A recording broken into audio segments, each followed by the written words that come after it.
Okay, good morning everyone. This is Jackie Morris in the Office of Design.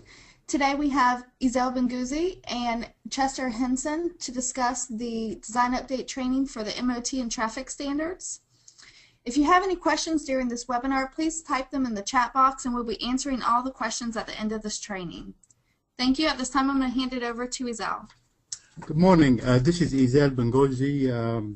My job is the maintenance of traffic within the DOT, or I'm responsible for the maintenance of traffic. I do work in the roadway section, and we're going to be discussing the changes that took place for the January 14th, January 1st, 2014. The first change that we're going to be discussing is the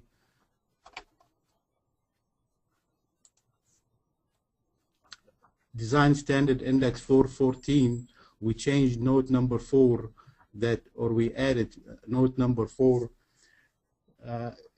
just to meet the same requirements in Index 415 Sheet 1. What we're doing is we're telling the designers and the contractors that you have to meet the same requirements in Index 415, the table that we have. The second change is Design Index 415. We did add a note. You see it over here on the left-hand side of the screen, where barrier is located within the clear zone of the opposing traffic approach. The transition is required. We're telling the designers and the contractors that if you have an opposing traffic, you have to meet the same clear zone requirement.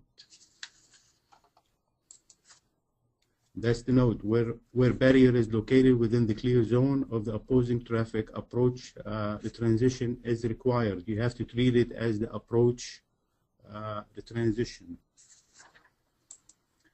Design Index 600, we changed the distances for the rumble strips. We got the word from the field folks that vehicles, as soon as they pass the rumble strips, that they will speed. By the time they get to the flagger, they're up to high speed, and we reduce the speeds between the flagger and the last rumble strips, and we see that in sheet 4 of 13, and that's closer look to it in a way that you see that the typical placement of the temporary internally ballasted rumble strips. What we did is we reduced the distance.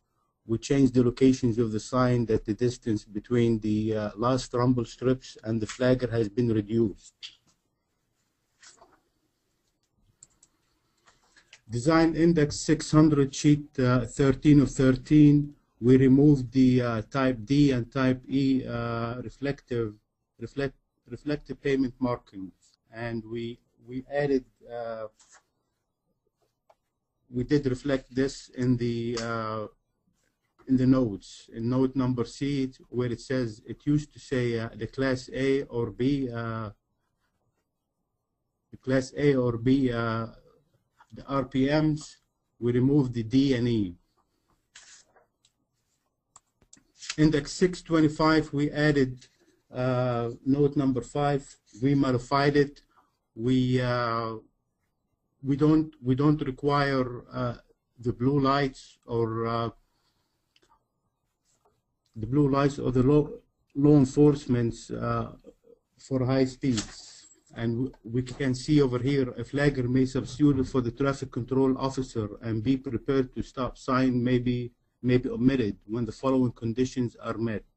The speed limit is 45 miles or less. No site obstructions to vehicles approaching the flagger / officer for a distance equal to the buffer space. C, vehicle in the work area have high intensity rotating flashing or strobe lights in operation. And the last change is Index 660. We made it clear that you have to have a full closure of the sidewalk. Before, we didn't use the LCD. We used the Type T, the Type 2 or the Type 2 barricades. But right now we do require the longitudinal the channelizing devices, and it has to be, or it has to close the full width of the sidewalk as exactly as what's required in the MUTCD. And these are the changes for the 2014 lettings. Thank you.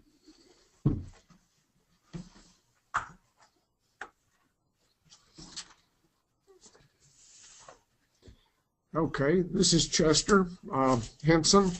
I'll be going over some of the traffic standards that we changed for the 2014 standards. The first one that we changed really doesn't mean anything to designers. Design Index 11200 on our breakaway supports for multi-column signs. Several years ago, I think it's probably 3 years ago, we changed the base plate design to a solid base plate, and several of the contractors have called up, and those base plates get pretty thick on some of the larger column signs, which doesn't allow a whole lot of room underneath to get the nuts and bolts and the breakaway device in. So we decided to bring back the old stiffener design, which has a small base plate, and it uses a stiffener to stiffen the stub and the bottom of the sign support. So really it's no big change for the designers. It's really a manufacturer and contractor issue. The second one that we've modified is Design Index 11300, which is the steel overhead sign structure. Structures have been noticing in the field that a lot of the sign tricord structures, the depth to sign ratio on the tricord wasn't within, or they decided to change the ratio of the sign height to the tricord height, and then make some modifications as far as the tricord distance. Notice on this detail, we changed the max spacing between the tricord to reduce the max spacing to be 12 feet. Another change that we made is the overhang. The overhead cantilever above the tricord used to be 6 feet, so it's modified now to be 5 feet. So the maximum using the truss program is now limited to sign heights with a total of 22 feet. So if you end up having a sign height greater than 22 feet, you probably need to contact the structure's office to find out how they would like to vary the truss versus the sign panel. The next change is in Index 17346. It had to do with the signing at intersections roadways with multi-lane roadways. This is on 17346 sheet 5. And what we changed was the nose widths under 30 feet. The nose widths greater than 30 feet really was not changed. There was a note in the bottom left-hand corner down here that said, talked about you can omit some of these one-way signs. And was not consistent with the 2009 MUTCD. We removed that note and adjusted the one-way signs. Now, there was the new 2009 MUTC required the one-way sign on the approach to the intersection, and that one-way sign was added. We also revised this note to allow on either of the nose widths under 30 or nose widths greater than 30, the divided highway sign on the approach to be on the column with the stop sign, or as it's shown here on the greater than 30 to be on a separate post. So either one of these, you can have the divided highway on the post with the stop sign or have it as a separate post. A lot of the maintaining agencies, if you put them all on the same post, you end up with a breakaway post, and a lot of the maintaining agencies, especially counties and so forth, aren't set up to deal with these breakaway slip bases, and they would rather have it on 2 frangible posts. So that's the main reason why they would want it on 2 posts. The next index is 17349. 349 deals with dead-end roads, and of course some of the same things that we just went through in 17346 apply to 17349. This is the same detail in 349, and rather than being an access road on both sides, it just shows it as a dead end. And we modified the approach in that this one-way sign is required on the approach side road. Another error that we had in here, somebody brought it to our attention, we didn't realize it. There was a drafting error. One of these posts up here on the dead end markers, one of these arrows also pointed to this post right here where the one-way sign is. So we corrected that. There should be 3 type 1 object markers on a separate post, and then the one-way sign should be on its separate post. This shows it again on the nose widths less than 30. And this is index 17349. We modified as the rural narrow road bridge treatment. This index required, with, as you see on the chevrons on the approach to a narrow bridge, behind each one of those chevrons was a set of rumble strips.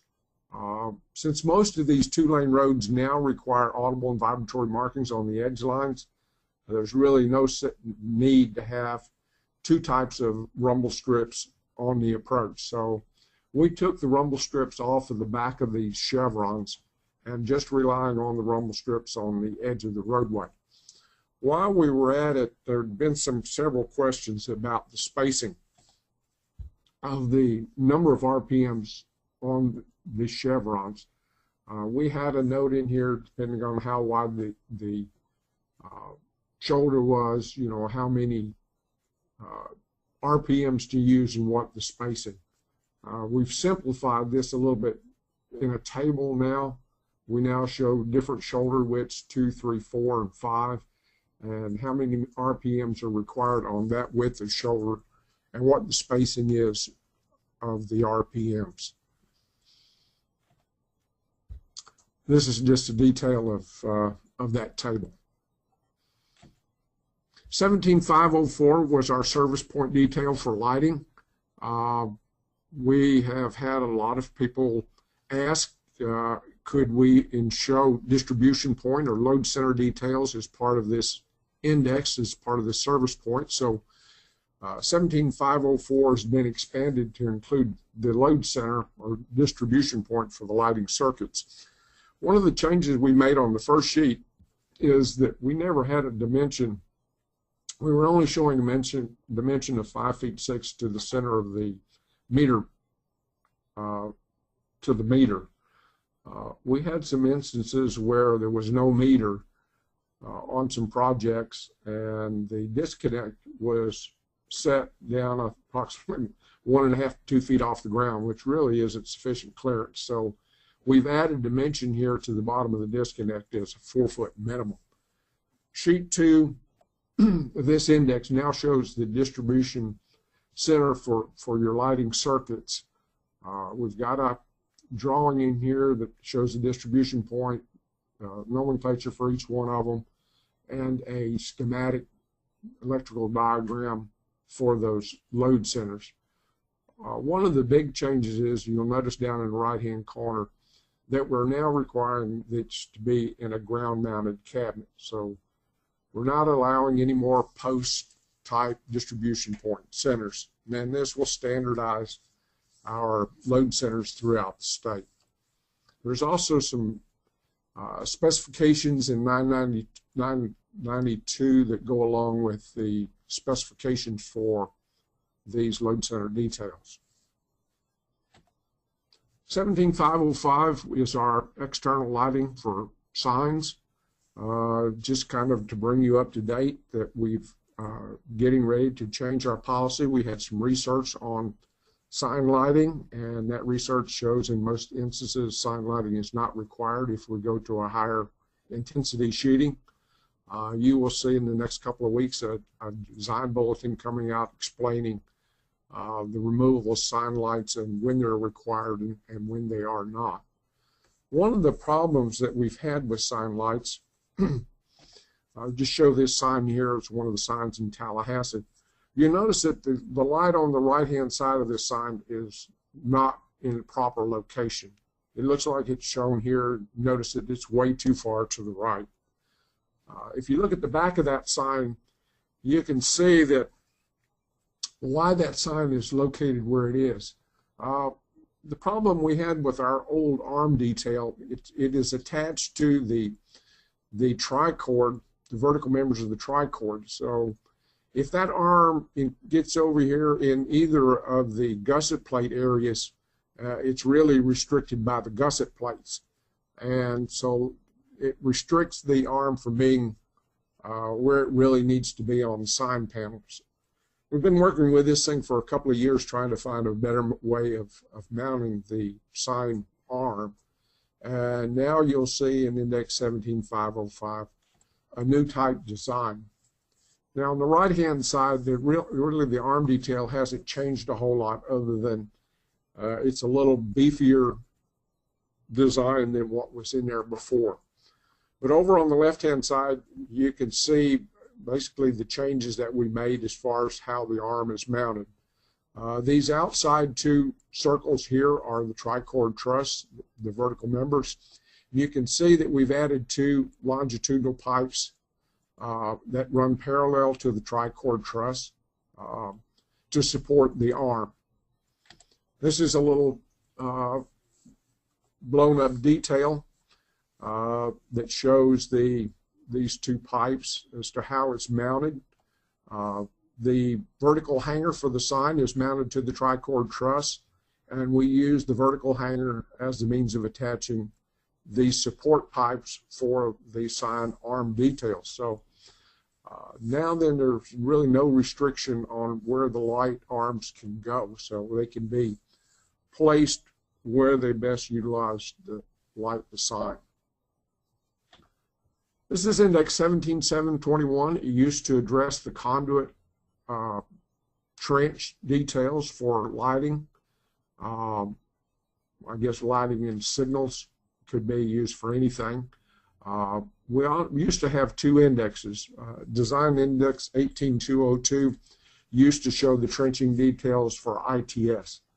And we decided that we would remove the Index 18202 and move all of those details that were in that index to Index 17721. So in Index 17721, you'll notice that one of the details that was in 18202 has been moved to the first sheet. If you look at the second sheet, you'll notice all the details in the bottom half of that sheet are some of the same details that were in 18202. This is Design Index 1727, which deals with our span wire connection of signals to span wires. 3 years ago, we went to a single wire span system. Since then, we've been doing some research with a different type hanger system that works on a 2-point cable system. And we have now modified Index Design Index 727 to show that pivotal hanger assembly on a 2-wire assembly as our standard connection for signals on span wire. So Index 17727 is now shows the new details with the pivotal adjustable hanger.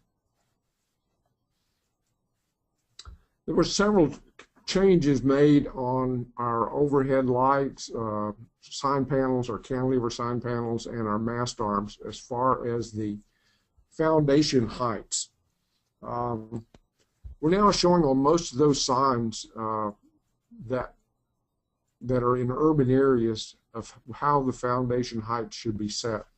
If it's next to a sidewalk, the foundation height should match the elevation of the sidewalk. If there is no sidewalk, but it's still in an urban area, we're saying that the top of the foundation should be 6 inches above the existing ground. We found a lot of instances where designers need to take more care in setting these top of foundation elevations.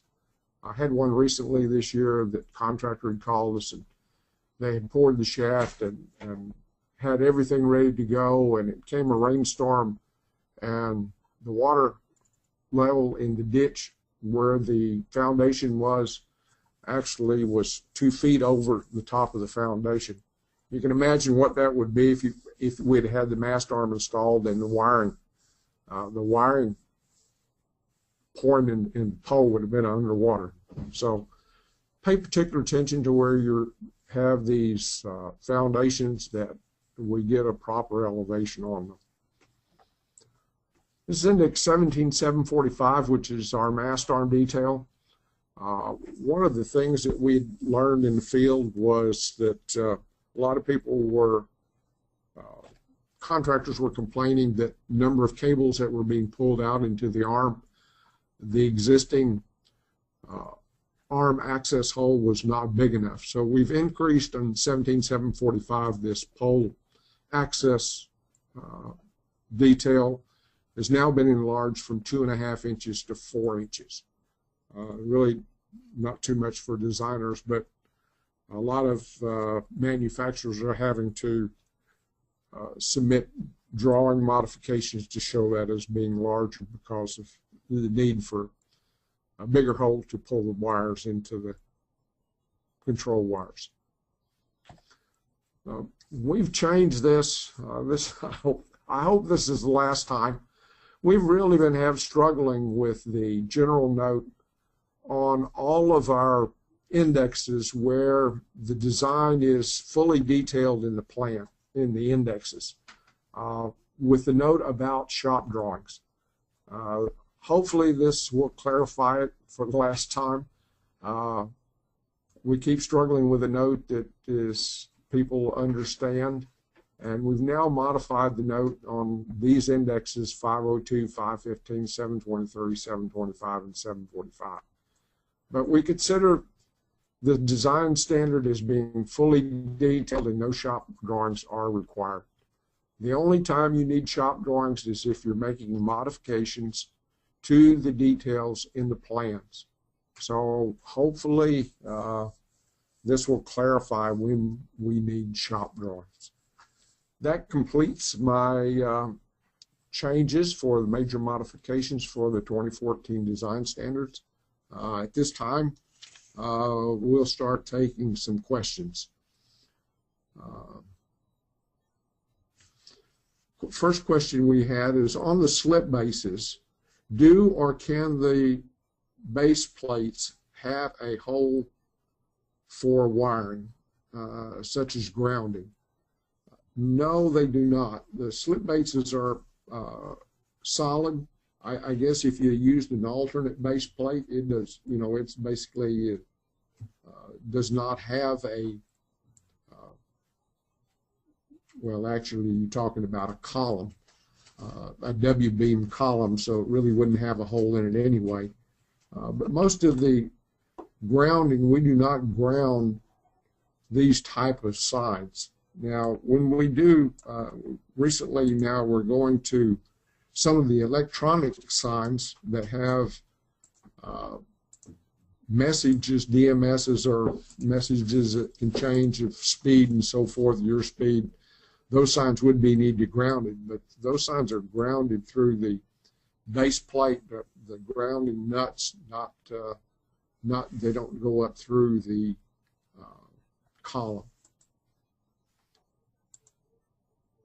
I guess if we are working on some details for these type of signs, the electronic signs, the rapid flashing beacons, RFBs, those signs will be on round columns.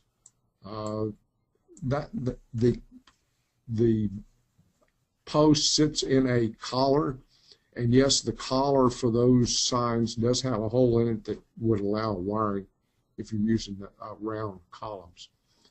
The next question says, in Index 17-49 shows the 30 feet at the turn lane, but I thought the turn lane, the 30-foot limit would be on the opposite nose, not where the turn lane is.